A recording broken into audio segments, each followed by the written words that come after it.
بسم اللہ الرحمن الرحیم۔ السلام علیکم ناظرین، بہت سی بیویاں اس وجہ سے پریشان رہتی ہیں کہ ان کے شوہر بہت زیادہ غصہ کرتے ہیں۔ وہ نہ صرف سخت مزاج ہوتے ہیں بلکہ تلخ باتیں ہمیشہ کرتے ہیں۔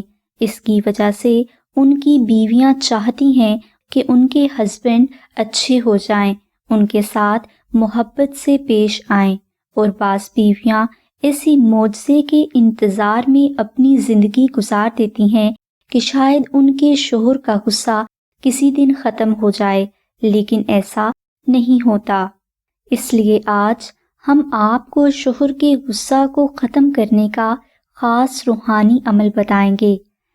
اس وظیفہ کو کرنے کے لیے آپ جمعرات کے دن بعد نماز عشاء اسم اعظم یا مجیبو 110 بار، 21 بار درود ابراہیمی اور 21 بار نعت علی دعا کا بہت محبت کے ساتھ ذکر کریں، اور اس وظیفہ کو آپ 7 دن تک جاری رکھیں اور اپنے شوہر کے لیے بہت زیادہ دعا کریں۔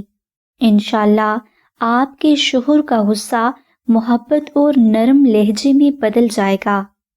اس کے علاوہ اگر بیان کیا گیا وظیفہ آپ سے نہ ہو سکے، یا آپ کو ہمیشہ وظائف میں ناکامی ہوتی ہو، یا آپ وظائف کر کر کے تھک چکی ہوں، تو آپ سورہ بقرہ کی آیت 165 کا عربی نقش اپنے گھر میں ضرور رکھ لیں۔ انشاءاللہ اس نقش کی آپ کو وہی برکات حاصل ہوں گی جو اس وظیفہ کی برکات ہیں، اور اس نقش کی برکت سے آپ کے شوہر اور آپ کے درمیان بہت محبت پیدا ہو جائے گی، اور آپ کے شوہر کا غصہ ہمیشہ کے لیے دور ہو جائے گا۔ یہ نقش آپ خود بھی مشک، عنبر، زعفران اور گلاب سے تحریر کر کے اپنے گھر میں رکھ سکتی ہیں، لیکن اگر آپ سے یہ نقش تحریر نہ ہو سکے تو آپ اس نقش کو آستانہ سے حاصل کرنے کے لیے نہایت معزز بزرگ اماں زینب کو کال کر کے اس نقش کا ہدیہ خرچ 850 روپے ادا کر کے حاصل کر سکتے ہیں۔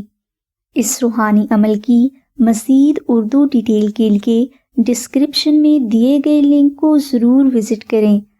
ہماری دعا ہے کہ اللہ تبارک و تعالیٰ کی ذات حضور نبی اکرم صلی اللہ علیہ وآلہ وسلم کے صدقہ میں آپ کی سبھی نیک دعاؤں کو قبول فرمائے۔ آمین ثم آمین یا رب العالمین۔ الحمدللہ رب العالمین۔